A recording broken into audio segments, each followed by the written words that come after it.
one saffron-stained page, and a secret someone would kill to keep. Welcome to Enigma Alberto. I am your host Alexander. Share your corner of the world, comment where you're tuning in from. I love reading Nietzsche. Neat makes this feel like home. Here we go. The vicarage garden at Little Davington had never looked more splendid. Late spring had graced the herbaceous borders with riots of colour. Tulips still held court, roses teased their early buds, and the lilac trees were in glorious bloom. The air buzzed with the hum of honeybees and the more shrill excitement of the Women's Institute fluttering from one trestle table to the next. It was the annual garden fete, an event held with polite reverence and underlying competition, whose jam was the jammest, whose sponge the springiest, and whose geranium stood stiffest against the wind. Miss Jane Marple, small and genteel in dove-grey lace, and a straw hat tied under her chin, sat with quiet satisfaction beneath a white parasol. Her knitting needles clicked soft like plain stitch, pearl stitch, and people, always people. She watched them like the swallows wheeling overhead, swift, busy, repetitive, and yet, if one flew off course, Miss Marple noticed. Reverend Clement was halfway through announcing the tombola winners when a piercing scream cleaved the air. It came from behind the vicarage, near the yew hedge that divided the garden from the rectory's smaller orchard. The crowd froze, jam spoons suspended mid-air, and all turned as Mrs. Agatha Lestrange stumbled into view. Pale and breathless, "It's Mr. Denning," she cried. "He's just dead." There was a collective intake of breath. Some villagers rushed forward, others hung back, hungry for detail. Dr. Hubert Styles pushed his way through the crowd, followed closely by the Reverend and a rather flustered Constable Rowe, who had been judging the scone entries only moments before. Miss Marple stood slowly, gathering her shawl as the tide of the crowd shifted toward the orchard. She did not hurry.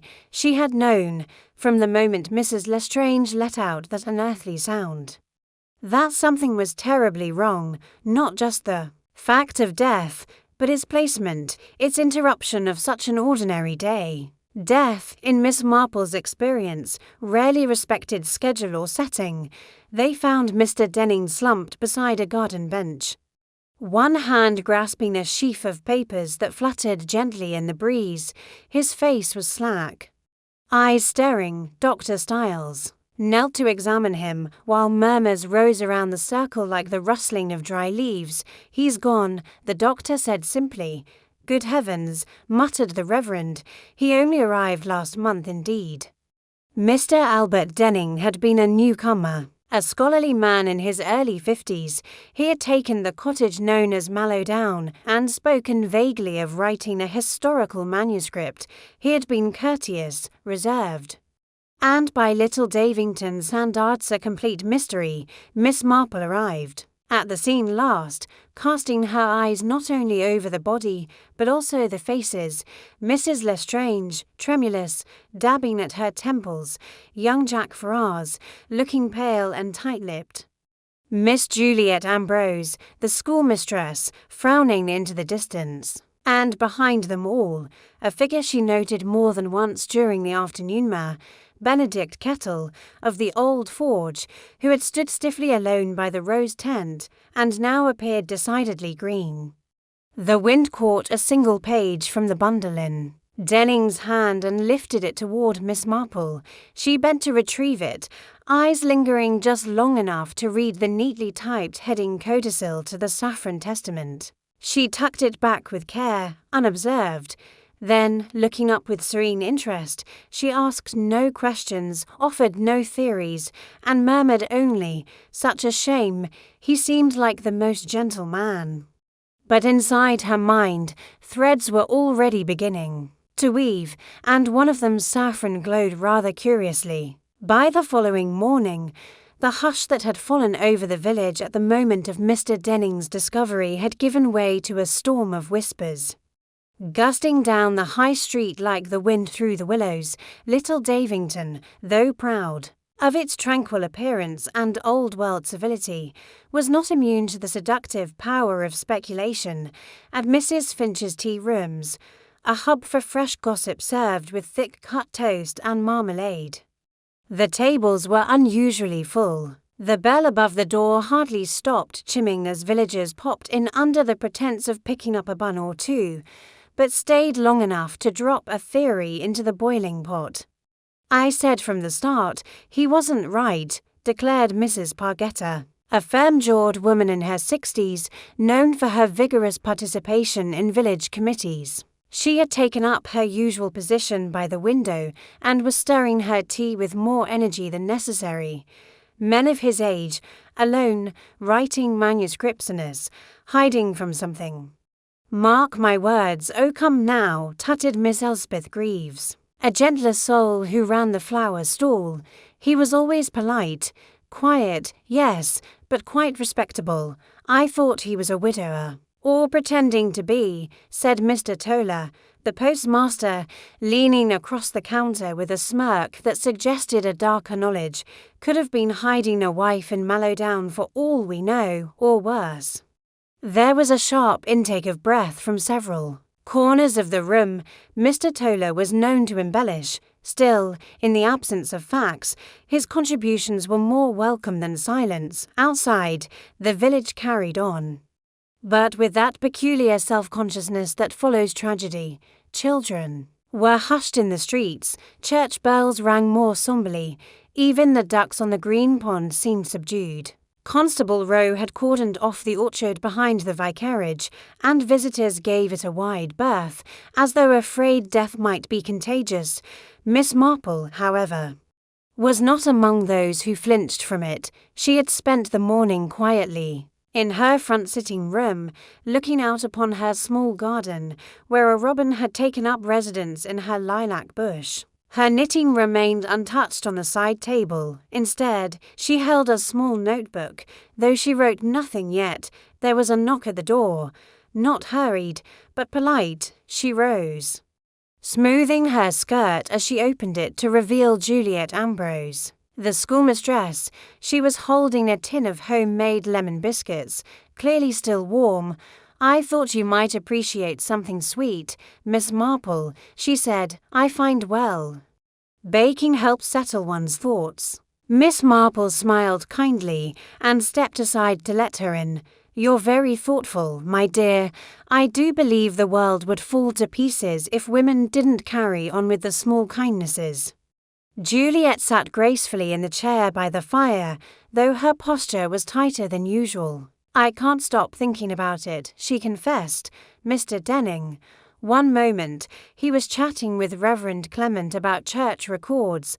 The next dead. You knew him well?" Miss Marple asked, pouring tea with a practiced hand. "Not especially," Juliet admitted, "but he did visit the school twice to look over some old texts we keep in the headmaster's office. He said he was researching something to do with property inheritances and medieval wills." "Rather dry stuff, I thought." Miss Marple's eyes brightened at that. "Medieval wills. How curious. That sort of interest often suggests an academic background or a family history." Juliet nodded. "Yes. He said he'd once been with a college in Cambridge, but he never spoke of family. No one visited him, either. It all seems so sad." In retrospect, they sipped tea in silence for a moment. Then Juliet's eyes flicked toward Miss Marple's notebook. "You think something's amiss, don't you?" "I think," Miss Marple said softly, "that the death of a healthy man on a warm spring afternoon is rarely as simple as it seems, especially when he clutches legal papers as he dies." Juliet blanched slightly. "You saw them?" "I did. A single page. Slipped free before I returned it to Constable Row. It mentioned something called the Saffron Testament." Juliet looked puzzled. "Is that a real document?" "I've never heard of it," said Miss Marple, "but the name is unusual, old-fashioned. Testament is sometimes used in place of will and saffron. Well, that carries its own weight in symbolism."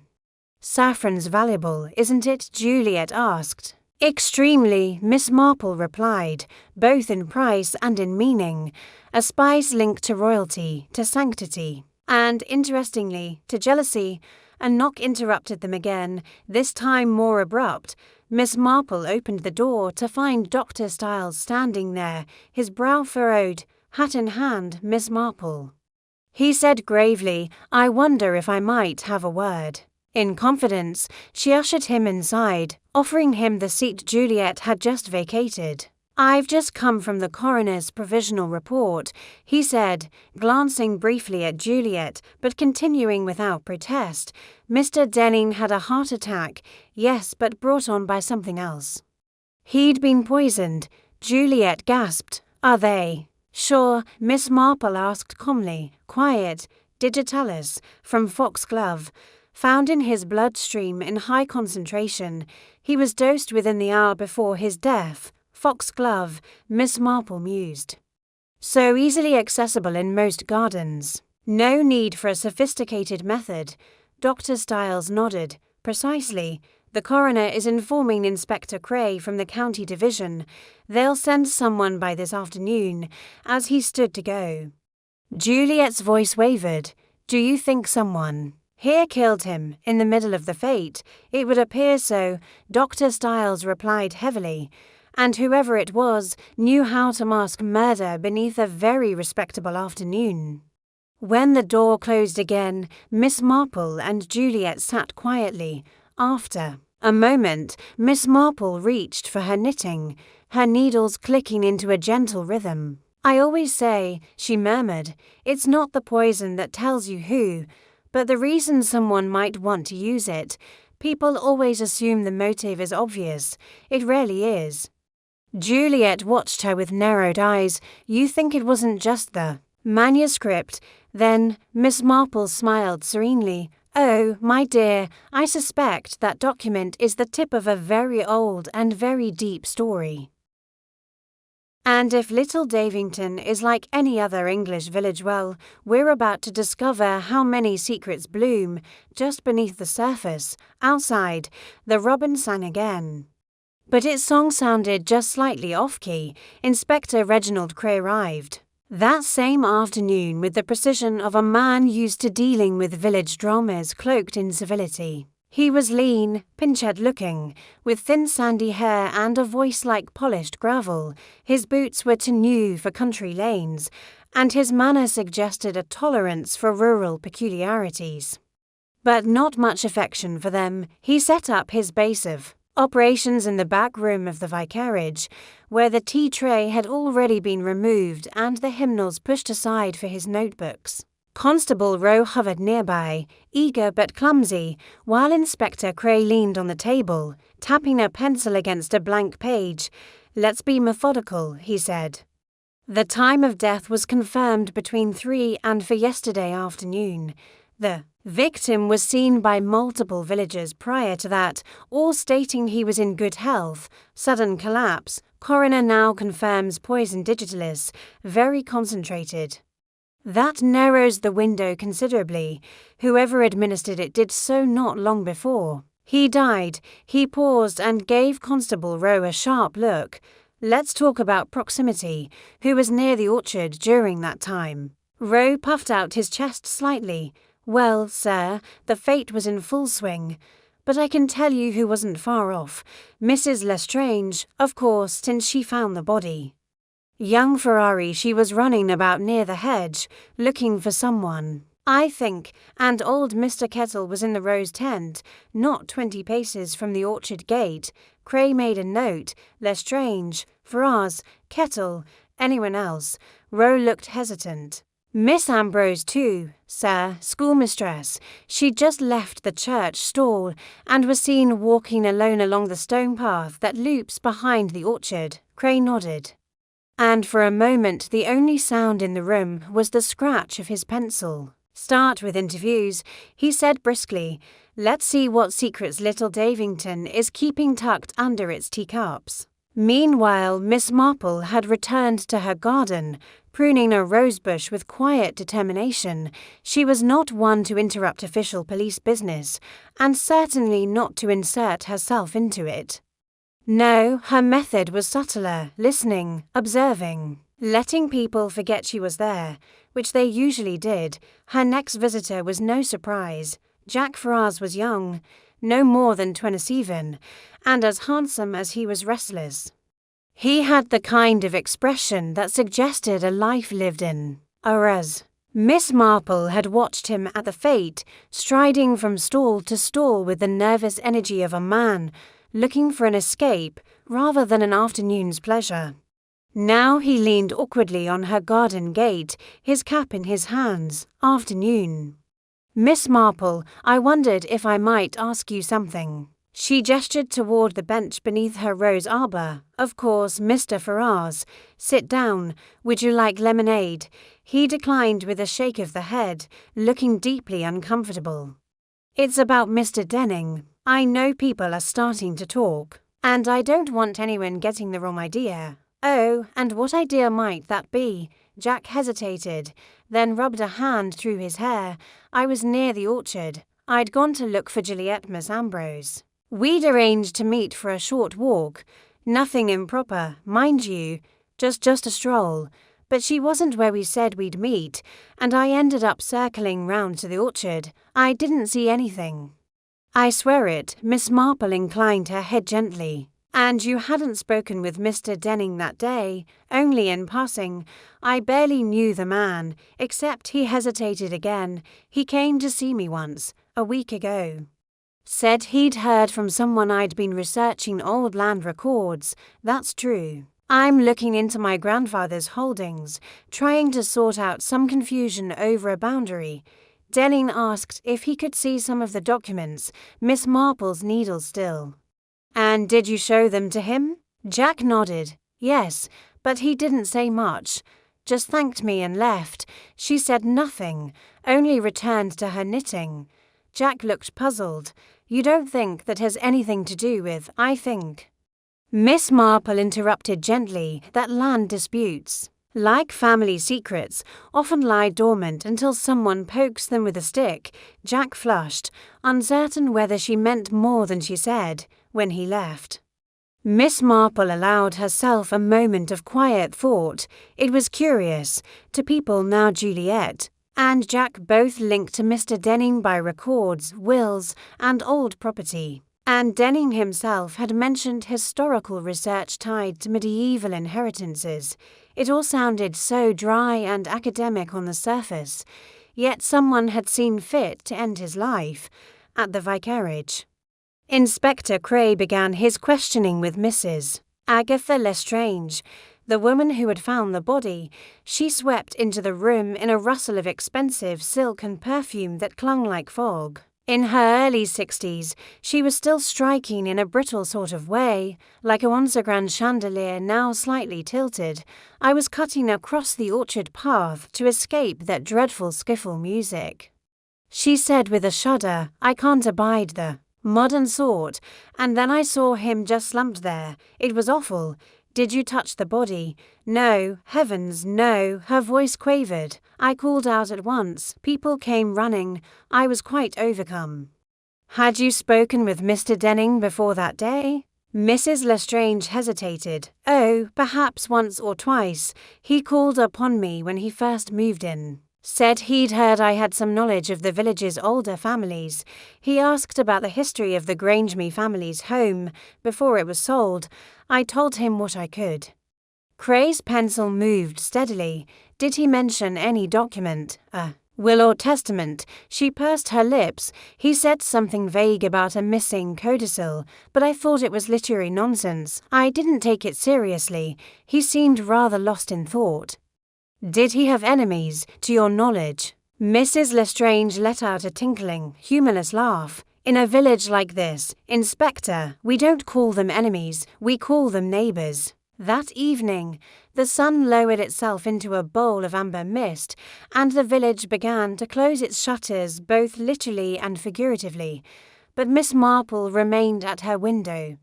Watching the shadows shift, she had spent decades understanding People, how they lie, how they reveal, and how, even when they hide, they leave traces. Mr. Denning had not been killed for who he was. Miss Marple was certain of that. No, he had been killed for what he'd discovered, or perhaps for what he was about to reveal.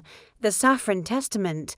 It was not just a quaint name, it was a warning, a flare in the dark. Tomorrow, she will pay a quiet visit to the local records office. She had a hunch that this codicidal or fabrication had roots far deeper than anyone had yet imagined, and as every gardener knows, sometimes the most poisonous growth springs from the oldest soil.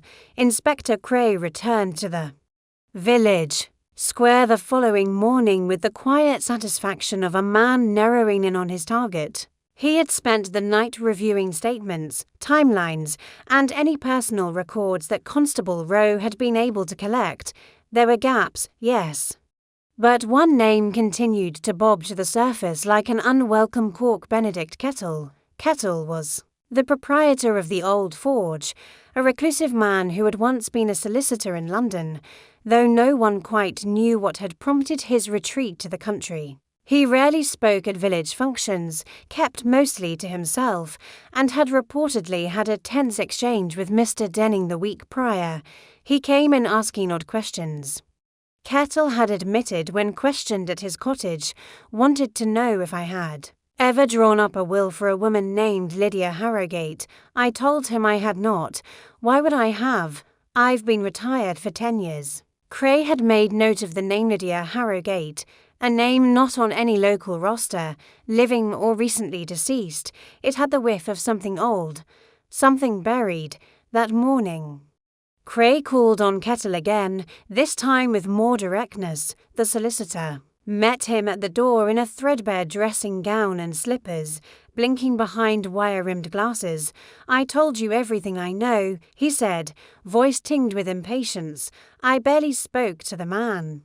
If you're looking for enemies, I'd look closer. To home. The villagers always seem to hate what they can't understand most. Cray frowned. Did you know about the Saffron Testament? Kettle's eyes flickered, just briefly, before he shook his head. Sounds like a melodramatic invention, some antique curiosity. Testament, codicil, the sort of thing people in search of inheritance like to dress up in legal lace. Mr. Denning was poisoned, Cray said bluntly. Not imagined, not fainted, killed. And you, Mr. Kettle, is one of the few people he questioned. In the last week of his life. Kettle's jaw tightened. Then perhaps you should ask yourself what he uncovered that warranted his death. It wasn't a denial. Cray made a mental note of that. Elsewhere. In the softer hum of mid-morning, Miss Marple sat at the edge of the local records office, which nestled beside the railway station like a stone guardian of forgotten things. The clerk, a bespectacled young woman named Molly Withers, had greeted her with the warmth reserved for old patrons and those who always returned books on time. I wonder, my dear, Miss Marple began gently, if I might look at any holdings you have on the Harrogate family, specifically Lydia Harrogate. I recall the name from years past. But I believe there was some connection to the Grange, was there? Not. Molly brightened. Oh yes, Miss Marple. The Harrogates were one of the founding families here. Lydia was the last of her line, died quite some time ago. No children, never married, and was there a will? Molly tapped her chin. There was something peculiar. Now that you mention it, the original will, we have a copy of it. Left everything to a cousin in Hampshire, but there was later mention of a codicil filed in a solicitor's note, though the codicil itself was never located. Miss Marple leaned forward. And do you recall the name of the solicitor? B. Kettle, said Molly, of Kettle and Price, London. Miss Marple gave a small nod, as though she had simply confirmed the direction of the wind. By noon, the village was buzzing again. The first funeral notices had been posted.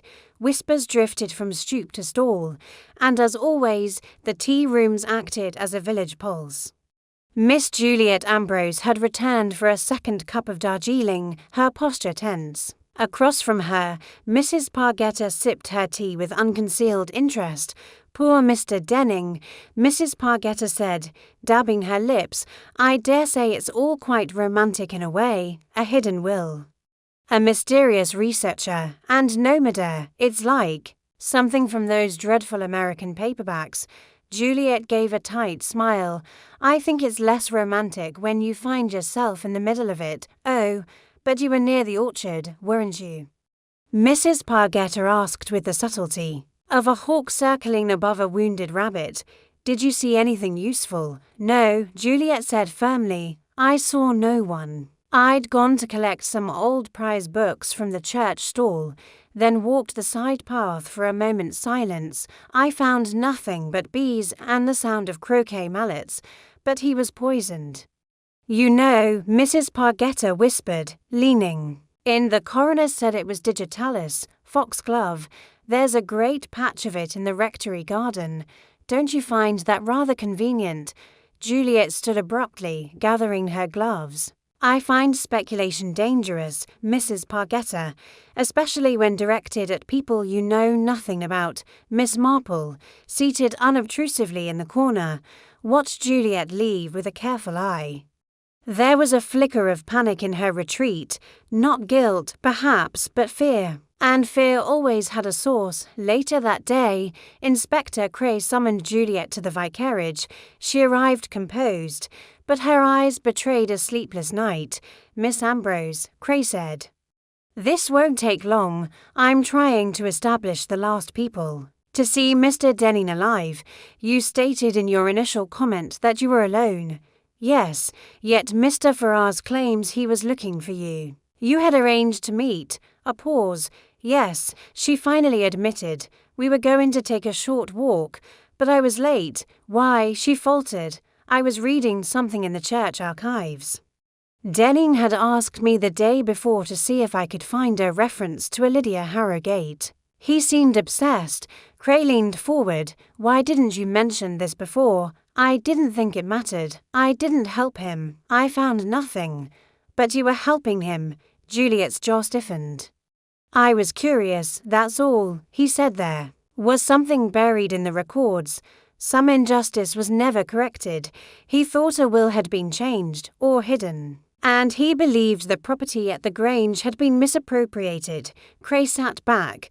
"The Grange was sold by Mrs. Lestrange's family after the war." "Yes," said Juliet. "But Denning said it should never have been theirs to begin with." Cray nodded slowly, filing the statement away. One more connection. Denning, Juliet, Jack Ferrars, Mrs. Lestrange, and Benedict Kettlewell became entangled in a web that began long before any of them had met the man. Outside, the clouds had begun to gather, casting the stone cottages in long grey shadows. Rain was on the way, the kind that settled in, quietly soaking everything it touched. Miss Marple stepped out of her gate with her umbrella in hand. She moved with purpose, heading not toward the vicarage, but toward Mallowdown Cottage, Denning's last residence. It had been sealed by police, yes, but there were often details overlooked in the early hours of chaos. She paused at the gate, her eyes scanning the flower beds. No foxglove there, nor signs of disturbance. Then, just inside the window, barely visible behind a curtain, she noticed a framed photograph, not of a woman or a child, but of an old manor house, weathered, dignified, and unmistakable. The Grange. Miss Marple turned and began walking home. Tomorrow she will speak with Mrs. Lestrange again, but this time she would not ask about flowers or fates. She would ask about inheritance, about Lydia Harrogate, and about the one thing that bound every suspect together, the past. The next morning dawned grey and heavy with moisture, the kind of air that clung to the skin and made the hills seem softer, more secretive. Rain had passed in the night, and little Davington awoke damp and quiet, as though the village itself was taking a breath before speaking again. Miss Marple, never one to let weather interrupt her habits, ventured out just past 8 with her umbrella tucked under one arm and a small covered basket hanging from the other. She walked along the narrow lane toward the Grange, the Onsegrand estate, now reduced to a modest shadow of its former self. The house still stood proudly behind ivy-covered gates, though the grounds had clearly seen better days. Mrs. Lestrange received her on the side terrace, where the flagstones were still drying in the sun's slow return. She wore a pale lilac shawl and rings on every finger, as though clinging to a version of herself that society had long moved past. "My dear Miss Marple," she said, ushering her toward a wrought-iron chair, "I do hope you haven't come to discuss more of that dreadful business. Inspector Cray has already asked me every question under the sun." "Oh, I've no doubt," said Miss Marple mildly. "But I thought you might enjoy a touch of gooseberry tart. My niece Lucy sent me far too many berries this season." Mrs. Lestrange's eyebrows lifted. "Gooseberries? Well, I suppose even sorrow makes room for sweet things." They sat quietly for a moment, the garden around them humming with the slow work of bees. "Have you ever heard of Lydia Harrogate?" Miss Marple asked gently. As though plucking the question from the air itself, Mrs. Lestrange stiffened just a fraction. "Lydia, good heavens, that's a name I haven't heard in years. My grandmother used to mention her. Said she was a stubborn old girl who refused marriage and preferred legal squabbles to lace-making. A distant cousin, I believe, though. The family tree is a twisted thing. She once lived here, at the Grange. So I've been told.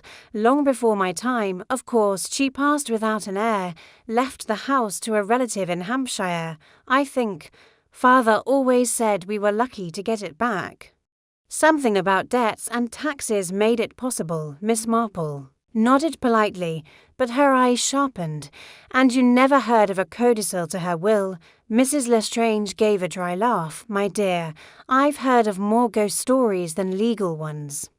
Some say she changed her will in the end, but it was never found. She was mad by then, they say, writing strange things in the margins of her books." "Books?" Miss Marple's voice was soft but pointed. "Oh yes, she kept a small private library. Mostly church histories and treatises on land law, dreadfully dull. They were boxed up and left in the attic, I believe, though I doubt they're still intact. Mice and mold have likely claimed them." Miss Marple's gaze drifted to the high windows of the house. Attics, she knew, often held more than trunks and dust. "Well," she said, "families can be such interesting things, so full of surprises." That afternoon, while the village resumed its steady churn of errands and errands in disguise, Miss Marple made her way to Mallowdown Cottage, the constable at the door. A young man with freckles and a nervous smile recognized her at once. "Miss Marple, I'm not sure I should be letting anyone in. I quite understand," she said kindly. "But I wondered if you'd be so good as to check something for me in Mr. Denning's study, near the desk." There was a folder of papers he had on the day he died. I believe they may include a copy of a parish map. The constable, clearly unsure, looked around as if for an adult before nodding. "Just 1 minute." Then he returned shortly with a folder, and Miss Marple, thanking him profusely, studied the contents under the elm tree near the lane. There it was, a detailed map of Little Davington dated 1893, with a faint red line tracing an older boundary across what was now the western portion of the Grange's grounds. But more than that, tucked into the back of the folder, nearly missed among dry letters and library notices, was a single, folded sheet, old, yellowing, handwritten. The ink had faded, but the title was still clear, addendum to the testament of Lydia Harrogate, dated April 2nd, 1904. Miss Marple's breath caught. It wasn't a formal codicil, it lacked a solicitor's seal, and the scrawl of the signature suggested illness. But it was unmistakably her writing, and it detailed her intention to leave the land known as Heathfield Edge Patch, now well within the Grange's borders, to a rightful blood relation, should they come forward within 1 generation's passing. There was no name, just a note. It was stolen from her. Miss Marple folded the document with care and returned it to the folder. Denning hadn't fabricated the Saffron testament, it was very real. And most curiously, he had known where to look at the vicarage. Inspector Cray was at his desk when she arrived. He glanced up warily. "Miss Marple, I suppose you're about to tell me something useful." "I do hope so, Inspector," she said with a smile. "I've just confirmed the existence of a contested will." Cray straightened. "You've what?" She handed him the paper. He read it once, then again, his brow furrowing. "This isn't legal, not properly." "No," she agreed. "But it's persuasive, especially in a small village where land and lineage are matters of pride, and this Hearthfield Edge part of the Grange now, but only for the last 30 years. Before that, it was a narrow but important stretch of pasture, running between properties.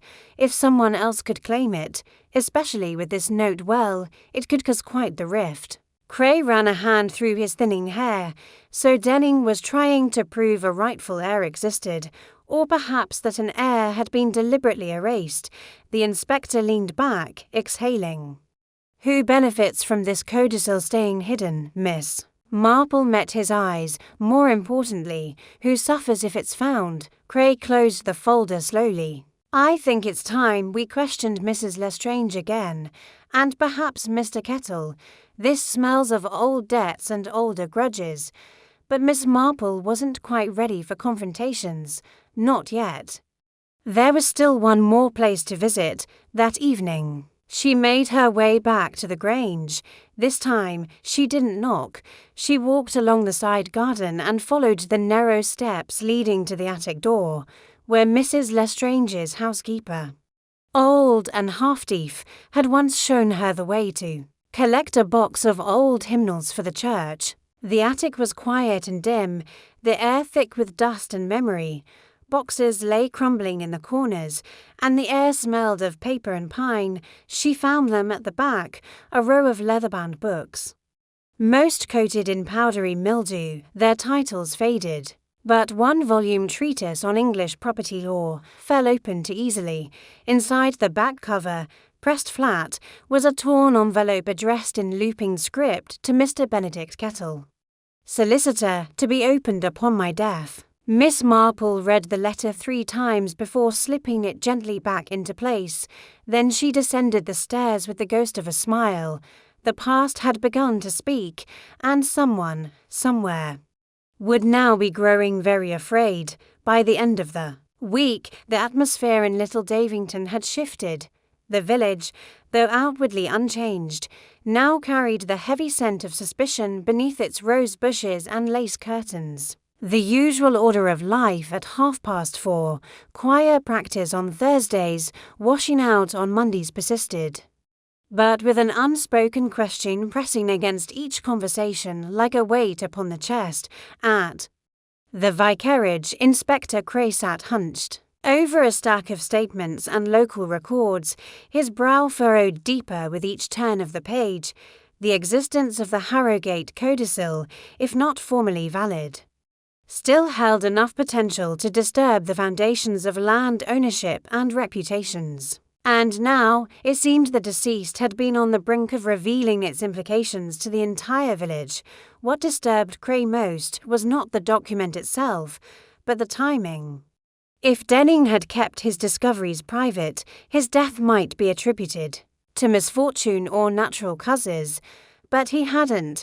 He'd begun asking questions, quietly but persistently, and someone had clearly decided those questions needed silencing. Across the green, Miss Marple returned to her front parlour, where she laid out 3 items with careful precision, the copy of the codicil retrieved from Denning's folder, a sketch of the 1893 parish boundary map, and a folded page torn from a property law book found in the Grange attic, the page that detailed how certain unclaimed lands might legally revert to the nearest surviving blood relative if the original terms of inheritance were challenged within 50 years. The wording was ambiguous but potent. If Denning had tied this clause to the codicil, He might have built a convincing argument enough to call into question the current ownership of the Grange and the valuable lands around Heathfield Edge. That kind of threat could provoke strong reactions. She didn't have to wait long. At 10:30, Benedict Kettle arrived at her cottage. He knocked once, firmly, and stepped inside at her invitation.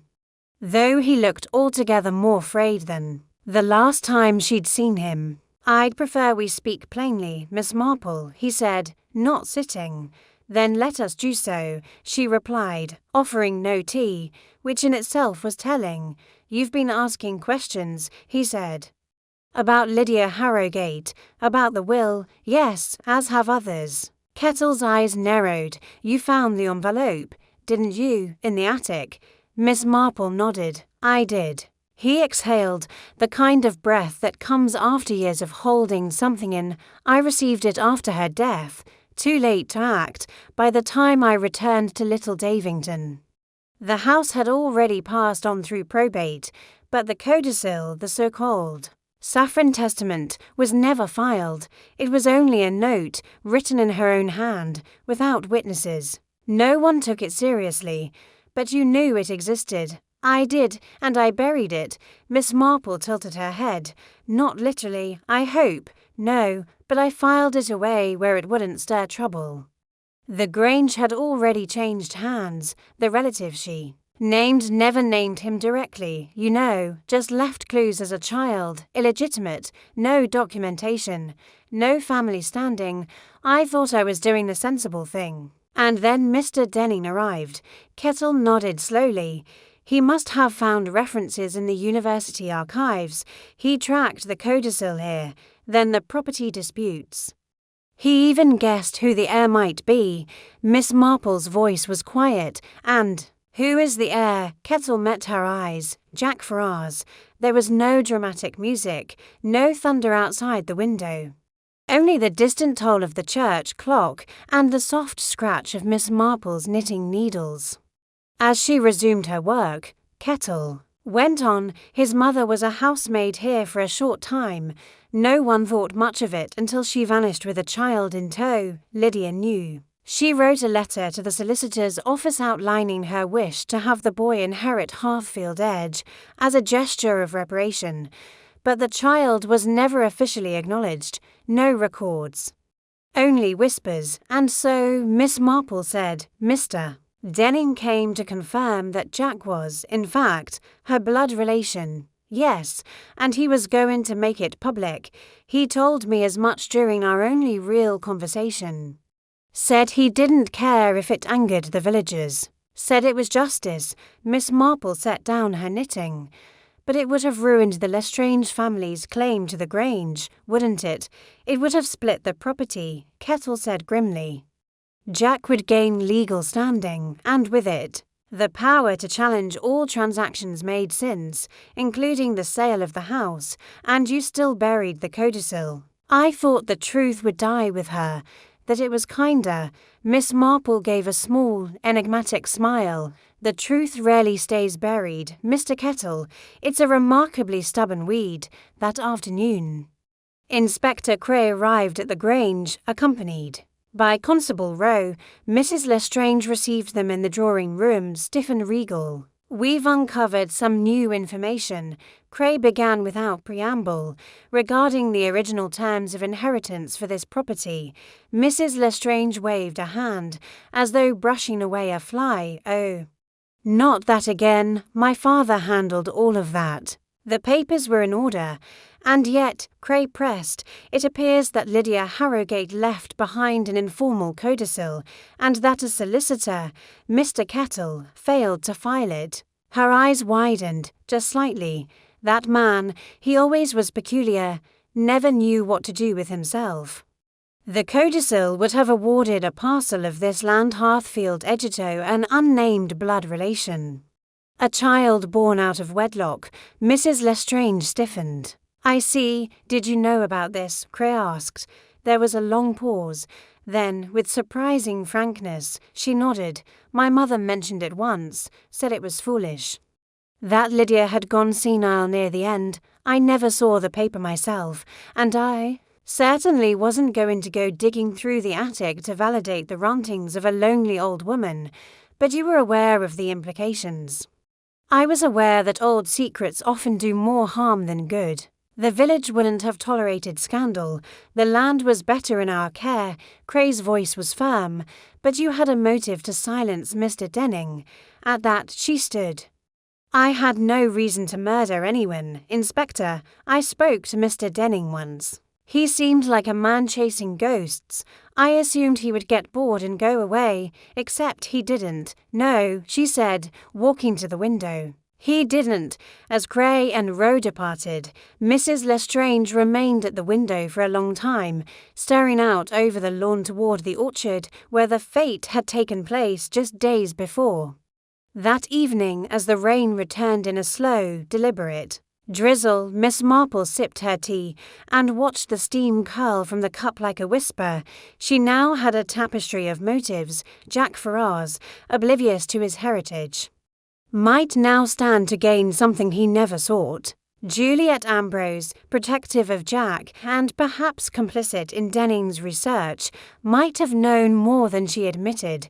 Benedict Kettle had suppressed a legal truth, and Mrs. Lestrange, in her cold elegance, had the most to lose, but there was still something missing.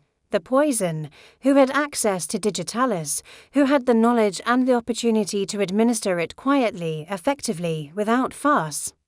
Miss Marple's eyes flicked to the garden just outside her parlour window, where foxglove bloomed along the fence in innocent pinks and purples. There was more than one kind of inheritance, some passed down in land and titles, others in knowledge, and someone, she now suspected, had inherited both.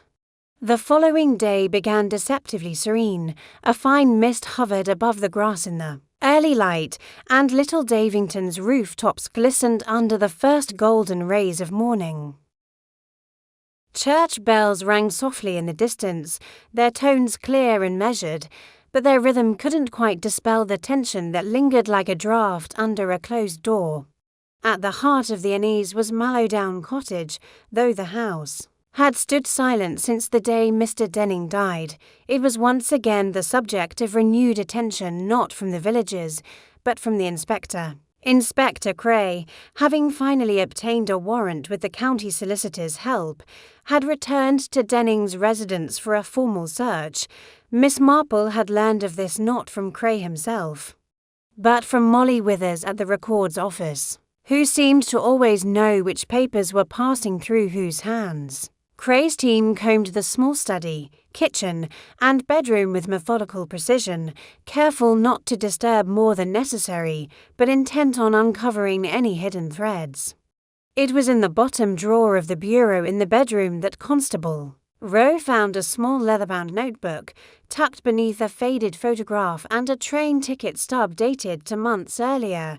The notebook contained several pages of handwritten notes, coded in places but decipherable with patience. Most curiously, the last page was torn-ripped, not cut, and the jagged edge left no doubt that something had been deliberately removed. Inspector Cray held the notebook up to the light, studying the remaining ink like a man squinting at smoke. The final entry read confirmed identity J.F. Fitz Harrogate line, Matchin Parish Register confirms maternal lineage.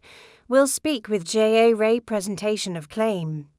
Timing delicate certain parties watching closely, Mrs. L. evasive, K. unlikely. To volunteer confession, testament to be revealed after feat public enough to draw support.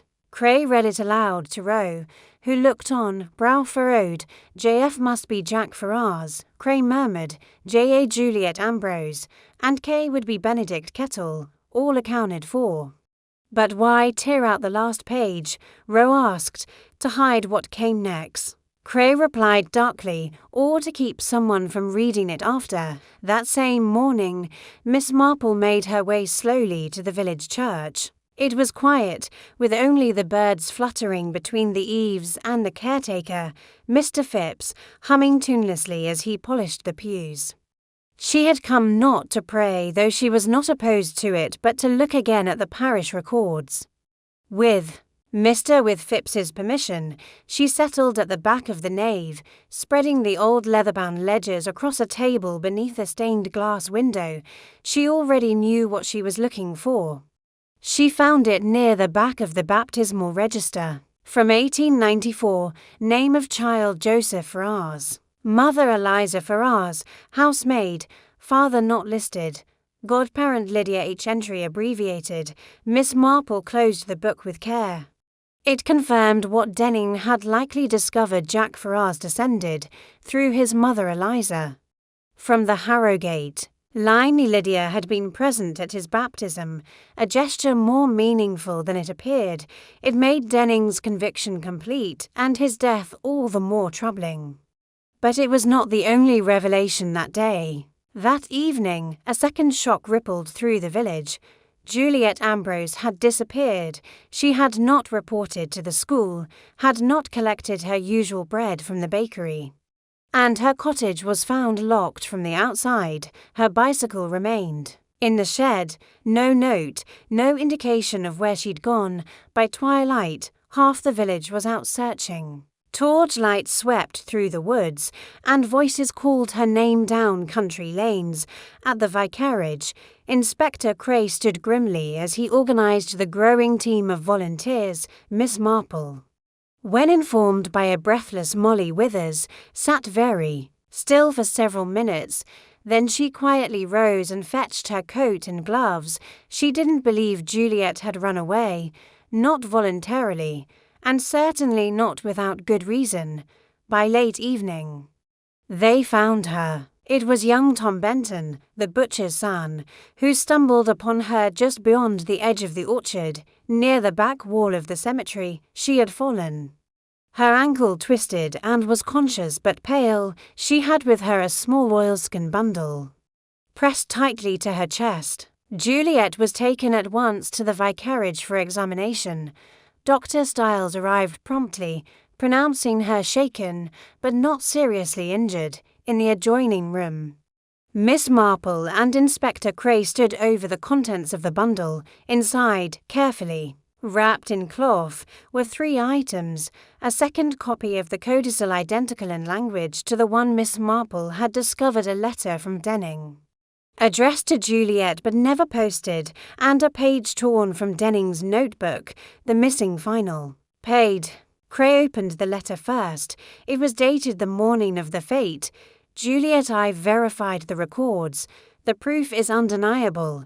Jack must know the truth, but it should come from you. He trusts you. After the fete, I plan to present the codicil publicly at the parish meeting. There will be resistance, but history must be righted. If anything should happen, to keep the copy safe, it is your shield. Albert, the inspector, passed the letter silently to Miss Marple, who read it with an expression of quiet sadness. The torn notebook page held only 2 lines. She knows, if I don't survive today, it was no accident. Juliet, when questioned gently, admitted that Denning had entrusted her with the second copy 2 nights before the fete. He had told her it was precautionary, just in case. She had hidden it in the cemetery wall, in a hollow behind the mossy stone she often sat on after school. I went to retrieve it, she said, eyes glazed. Someone was following me. I ran. I must have fallen. Did you see who it was? Cray asked. She shook her head. No, but I heard footsteps, close. Miss Marple said nothing. She was gazing at Juliet's hands, which trembled faintly, not from fear, but from the burden of knowledge. Juliet had held the truth, protected it, but I did not share it, not yet. Outside, the moon hung low, and the mist returned, heavier this time, rolling in from the fields like a veil being drawn across a painting. Back at her cottage, Miss Marple prepared a simple supper and sat before the fire, her cat, Horace, curled at her feet. The village had uncovered so many secrets, wills, lineages, but the heart of the crime still beat beneath it all. Mr. Denning had died for the truth. Now, Someone else might be willing to kill to bury it again. Tomorrow, Miss Marple would set a trap knit, a loud one, not dramatic or dangerous, just a small, subtle test, one that would reveal the quiet guilt lying behind one pair of carefully controlled eyes. She reached for her knitting, letting the needles move slowly as her thoughts wound into their final pattern. Justice, she knew, often came dressed in silence, but murder always revealed itself through fear. By early the next morning, Little Davington was awash with speculation. Juliet Ambrose's dramatic reappearance and the discovery of the second codicil had ignited the final flame of village gossip. No one spoke of gardening, church rotas, or jam recipes anymore. Instead, names were whispered in pairs: Jack and Juliet, Juliet and Denning, Denning and Mrs. Lestrange. The scandal had legs now, and it walked into every parlour in town. Inspector Cray, though appearing calm, knew the investigation teetered on the edge of something final. He had the means, the motives, and a host of old grievances, but the how and, more crucially, the who remained elusive. Access to poison was too easily had, and opportunity to widely share during the fete. Everyone who needed to be near Mr. Denning had been, but Miss Marple was not ready to declare conclusions. She had long ago learned that it is not only the guilty who lie, but also the frightened, the shamed, and the protective. She had also learned that truth, once glimpsed, could be confirmed by something as small as a dropped stitch. And so she arranged for a gathering. It was, on the surface, entirely unremarkable, a simple garden tea at her cottage, ostensibly to raise morale after such a turbulent week. Miss Marple had invited a carefully chosen group: Jack Ferrars, Juliet, Ambrose, Mrs. Lestrange, Benedict Kettle, and Reverend Clement, who would provide the polite distraction. The day was bright, the hedges freshly trimmed, and the table set with lemon drizzle cake, lavender scones, and fine china that had belonged to Miss Marple's aunt, whose taste in crockery had outlived 3 empires. By 3:30, the guests were assembled, and conversation flowed with the tentative ease of those not quite sure why they had come. Miss Marple herself was seated at the head of the table, knitting needles clinking softly in her lap. She waited until the second pot of tea had been poured before speaking directly. "I do hope everyone received the updated parish bulletin this morning," she said pleasantly, eyes still on her stitches. Mrs. Lestrange blinked. No, I haven't." Juliet tilted her head. "I did. Delivered before breakfast." Jack looked blank. "I think mine was under the door." "Oh," Miss Marple said with a small smile. "Then you all saw the announcement regarding the estate inquiry into Heathfield Edge. It seems the bishop's office has requested a formal review. Quite unorthodox. But they say the original title transfer may have been premature. Something about a missing church record being found." There was a sharp pause. Mrs. Lestrange's teacup rattled against its saucer. "That's absurd. The land has been under our name for decades." Miss Marple looked up at her with that maddeningly calm expression. "So I understood. But if the church's original record is restored, and a blood heir is confirmed, the inheritance could be challenged once more, even posthumously." "I thought the codicil was considered invalid," Jack murmured, puzzled. "Oh, not entirely," Benedict Kettle replied slowly, watching Miss Marple with narrowed eyes. "It may lack formal structure, but in matters of equity, intention holds weight. If Lydia Harrogate clearly intended to provide for a descendant, but there is no descendant," Mrs. Lestrange said sharply, her tone rising. "That servant girl was never recognized." Miss Marple's needles paused mid-row. "Ah," she said, "but she was baptized here, you know, with Lydia Harrogate listed as godmother. That alone suggests recognition. And now we have letters, a signed statement from Mr. Denning, and 2 copies of a testament naming a rightful heir." Silence fell. Juliet looked down at her lap. Jack stared at the silver teapot as if it might whisper answers. Benedict Kettle exhaled deeply. It was Mrs. Lestrange who spoke again.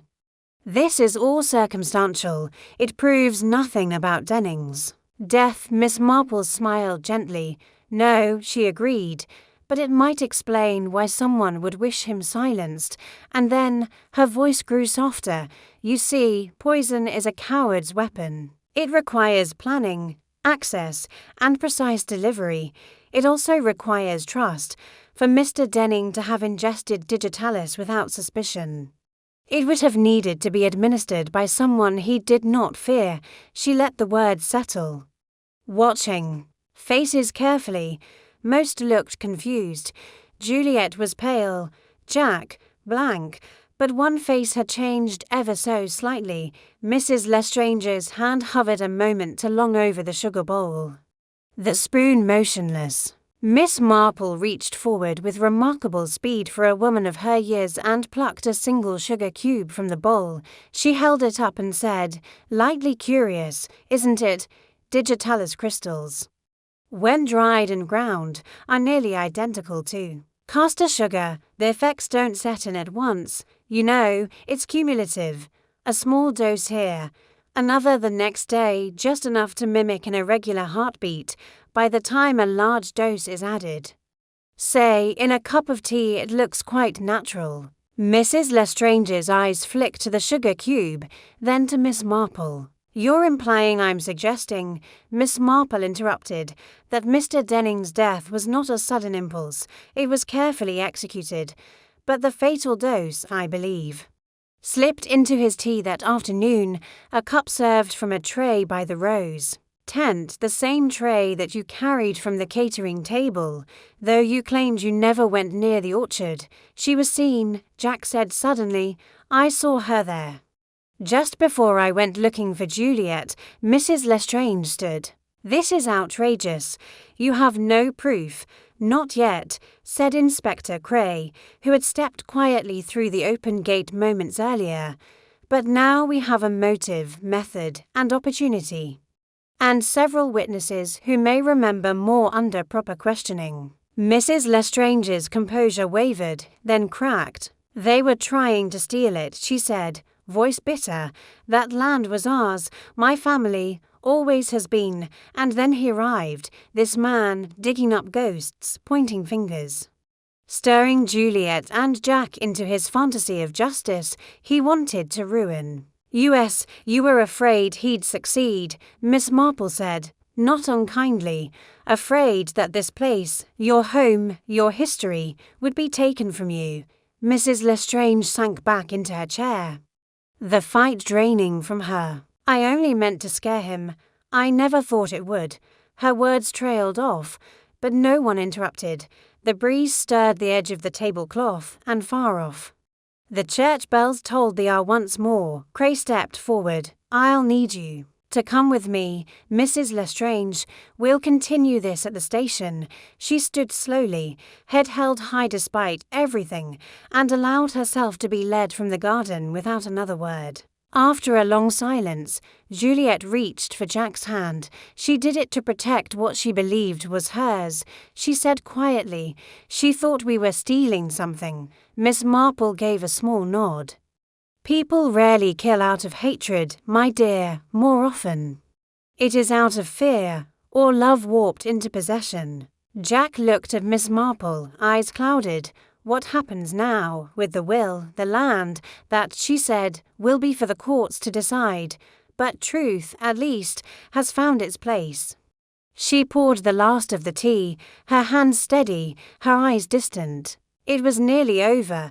The pattern had revealed itself at last. The drawing-room at the vicarage had never played host to such tension. It was late in the day now, nearly dusk, and the pale amber light filtering through the leaded windows did little to soften the mood. The village had settled into an uneasy quiet, its gossip briefly stilled by the weight of what had just occurred. Mrs. Lestrange had been taken to the local station for formal questioning. The initial charges of tampering with evidence, obstruction were only the beginning. Inspector Cray had left with her, leaving behind the echo of her final confession.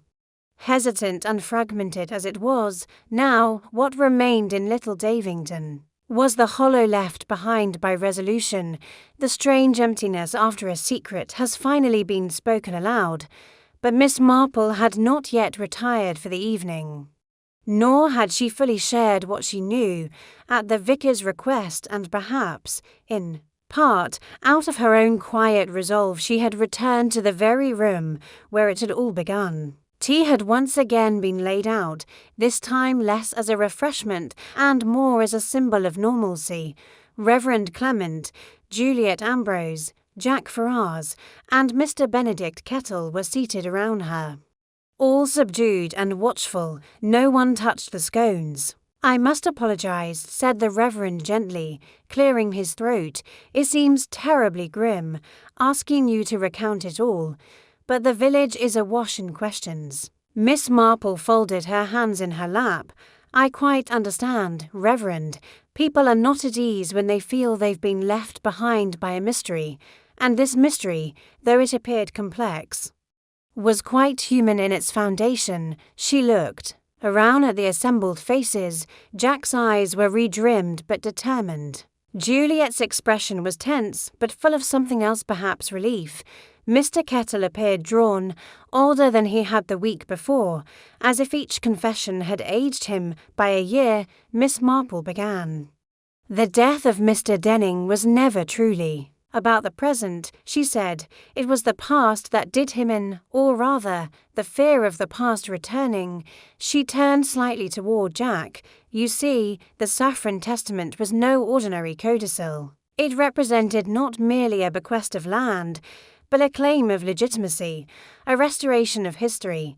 For Lydia Harrogate to name an heir was to name a mistaken child born outside marriage.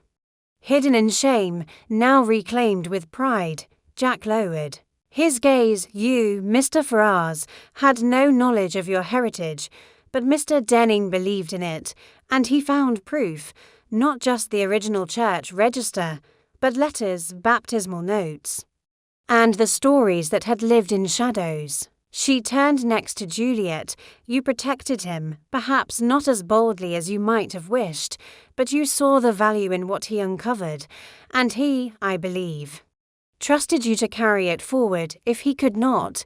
Juliet gave a quiet nod. "I did what I could, Miss." Marple offered her a gentle smile. "And that brings us to death itself. Mr. Denning was poisoned not once, but over the course of several days. Small doses of digitalis built in his system, masking themselves as fatigue or heart palpitations.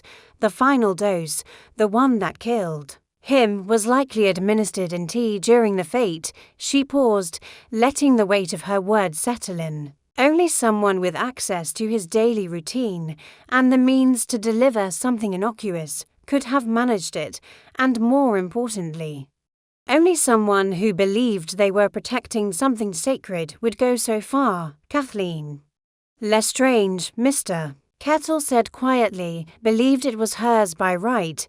"Yes," Miss Marple agreed. To her, the Grange wasn't just property, it was her family's pride. She watched as Denning unearthed a truth that could upend everything: her name, her home, her legacy. She tried to reason with him. When that failed, she used poison. Juliet's voice broke the silence. "But why wait until the fate? Why not sooner?" Miss Marple looked at her. "Because Mrs. Lestrange believed she had control. Denning was only a threat if he went public, and when he told her, quite clearly, that he intended to announce the codicil at the parish meeting, she panicked. The fate gave her an opportunity for crowds, confusion, food and drink being passed hand to hand." Jack frowned. "But how do you know it was her?" "Really, no." Miss Marple's expression never wavered. "I set a small test during our tea in the garden. I mentioned the bishop's inquiry and a fabricated discovery of a lost church record. I said, Nothing of its content, and yet Mrs. Lestrange immediately referenced the land at Heathfield Edge, which I had not named. Only someone who knew exactly what the codicil referred to would have made that assumption. Kettle. Exhaled slowly. It was a slip, precisely, a natural one, but telling. Much like the sugar bowl, her hand hesitated when I described how digitalis mimics sugar crystals. It wasn't guilt over murder alone, it was the fear that someone had finally noticed the fine detail. There was silence again, deeper now. Miss Marple looked toward the hearth, where the fire had burned low. Mr. Denning didn't die because he was dangerous. He died because he dared to challenge the way things had always been. The Saffron Testament was not only a legal curiosity, it was a mirror, one that showed the village a version of itself it did not wish to see. Jack rubbed a hand over his face. So what happens now? Miss Marple's tone softened. There will be a legal review. The courts will decide what to do with the Harrogate estate and with Heathfield Edge, but the more important inheritance has already been passed on. Truth, once claimed, does not go quietly. She reached for her cup, her hand steady despite the tremble in the room. People forget that justice is not always loud. It can come in quiet questions, soft voices, and the simple act of refusing to let lies live unchallenged. Outside, the sun was slipping below the line of the trees, casting the garden in long golden shadows. The vicar rose to stoke the fire, his movements slow, as though he too were trying to process all he had heard. Juliet touched Jack's arm. "Perhaps it's time," she said softly, "to tell the village the whole story." Together, he met her eyes. "Yes, I think it is." As the others began to gather their coats and prepare to leave, Miss Marple remained seated, her knitting now forgotten beside her. She watched the light shift across the windows, and with it, the village beyond. Little Davington would carry on, it always did, but beneath the polished veneer of hedgerows and orderly hedges, something had changed. Secrets had been unearthed, wrongs had been named, and a death that had once seemed unfortunate now stood for something far larger. Justice had visited in place gloves and soft shoes. Not with drama, but with certainty, and Miss Marple, as always, had simply observed what others did not see, the patterns of people, the way truth hides in silence, and how, in a village like this, murder is never without motive, only without confession. Until now, the weeks following Mrs. Lestrange's arrest passed slowly in Little Davington. It was as though the village, long wrapped in a cocoon of routine and appearances, had been startled into stillness by the truth. Conversations now paused more often before beginning, glances lingered a moment longer than necessary, and the sound of footsteps on gravel lanes seemed louder somehow, as if even the ground beneath the villagers was listening for the next secret to surface. But despite the lingering unease, life began to resume its familiar rhythms. The church bells continued their Sunday calls, the postman whistled once again as he made his rounds, and the grocer restocked his shelves with just a touch more order than before. Even the weather, as if in agreement, offered a string of gentle mornings and mild afternoons, encouraging the village to carry on. At the heart of it all, Miss Marple observed the quiet return of peace with her usual composure. She took her tea at the same hour, her knitting basket beside her, though the needles rested more often now as she stared thoughtfully out the window at the garden coming back into bloom. Horace, her old tabby, resumed his throne on the windowsill. He had never been much bothered by murders. So long as supper came on time, the case had officially moved on to the county's jurisdiction. Inspector Cray returned once more to Little Davington after his initial arrest to gather further testimony, though most of his time was spent reviewing documents in the vicariage's study and speaking with the legal representatives from the diocese who had now taken an interest in the Harrogate estate. Miss Marple was not present for most of these proceedings. She believed in conclusions, but not in public spectacles. Besides, she had long known the outcome before the others had caught up. On a crisp Tuesday morning, Jack Ferrars came to call. He was dressed modestly, but with a new air about him, not wealth or pride, but something steadier, a quiet self-possession. Miss Marple greeted him at the door and led him through to the parlour, where the teapot was already steaming, and the scent of fresh shortbread filled the air. "I'm afraid the shortbread is a little overdone," she said with a smile, passing him a plate, "but I find it comforts even the most unsettled guests." Jack smiled faintly and took one. "I suppose that's what I am, still unsettled." She poured the tea, handing him his cup with practised ease. "The past doesn't leave us unshaken, Mr. Ferrars, but it often leaves us stronger. In your case, it has given you something most people never expect. That can be heavy at first, but it is a weight worth bearing." He nodded, gazing into his cup. "They've confirmed the inheritance. The courts are processing it now. It won't change overnight, of course, and I won't get everything. The Grange may remain with the estate trustees, but Heathfield Edge, at least part of it will be mine. Eventually, a piece of earth," Miss Marple said, "can carry more history than a whole town. It's not what you gain that matters, Mr. Ferrars, it's what you do with it." "I'm not sure yet," he admitted, "but I won't sell it. I think, well, perhaps I'll build something. A school garden." Lydia Harrogate was many things, I've read, but she valued education, and it seems only right to make it useful.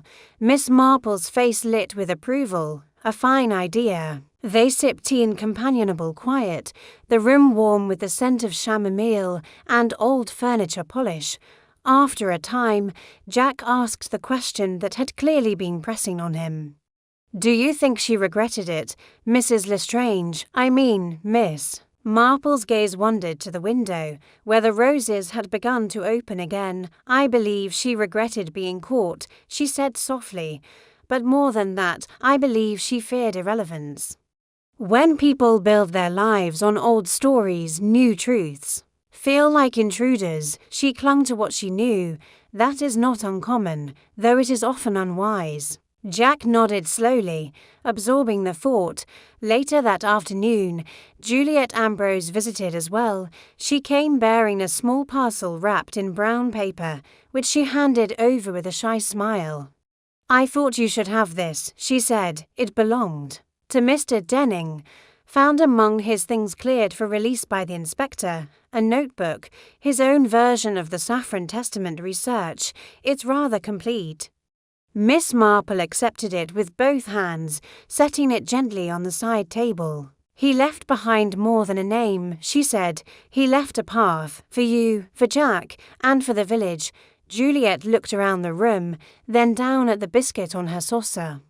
"I can't help wondering what might have happened if I'd spoken sooner. If I'd made more noise." Miss Marple smiled. "My dear, you did exactly what you could. Some truths are not ready to be shouted. They must be whispered, passed hand to hand, until enough people are ready to hear." She paused, then added more gently, "You protected the truth. That, in its own quiet way, is as brave as anything else." Juliet blinked back the emotion in her eyes and took a careful sip of tea. By the week's end, Miss Marple had resumed her walks to the churchyard, where she would pause beside the old Harrogate stone. She never stayed long, just enough to acknowledge the past and ensure it had been, at last, properly placed, and the village, for all its whispers, began to soften once more. The Fete Committee met to discuss whether the event should be held again next year. The flower show was back on the calendar, and Mrs. Pargetta had resumed her rivalry with Elspeth Greaves over rhubarb jam, proving that some things truly never changed. But for those who had witnessed the depth of the truth, something had shifted. Benedict Kettle left the village not long after, quietly returning to the coast, where it was said he had family and a view of the sea. He left a letter for Miss Marple, thanking her for seeing more than the surface and for reminding him that the law alone was not always justice, and Juliet and Jack, though still cautious, began taking evening walks together, not down secret paths, but along the main road, in plain view. The village, in its way, approved. One morning, as Miss Marple tended to her dahlias, Molly Withers stopped by with a basket of scones and a question. "Do you think it will happen again, Miss Marple?" Something like that. Miss Marple chuckled lightly, brushing soil from her gloves. "My dear, people are endlessly complicated. They love, they lie, they protect, and they fear. So yes, something like it may happen again, perhaps not here, not soon, but somewhere. Someone will forget that truth is patient, and that people, even the most polite ones, can be dangerous when cornered." Molly looked surprised. "But how do you always see it? The truth, I mean." Miss Marple smiled, turning her face toward the sun. "Because people don't change, Molly. Fashions change, and manners fade. But the way a person glances when they lie, the tone they use when they're afraid, or the silence that follows a half-truth, those things are eternal." She picked up her trowel and returned to her garden, where the spring was blooming again, full of new colours and old roots. Little Davington, she knew, would sleep more soundly now. But Miss Marple never truly stopped watching, for even in the prettiest village, truth has its seasons, and murder, like a weed, is never far from the soil.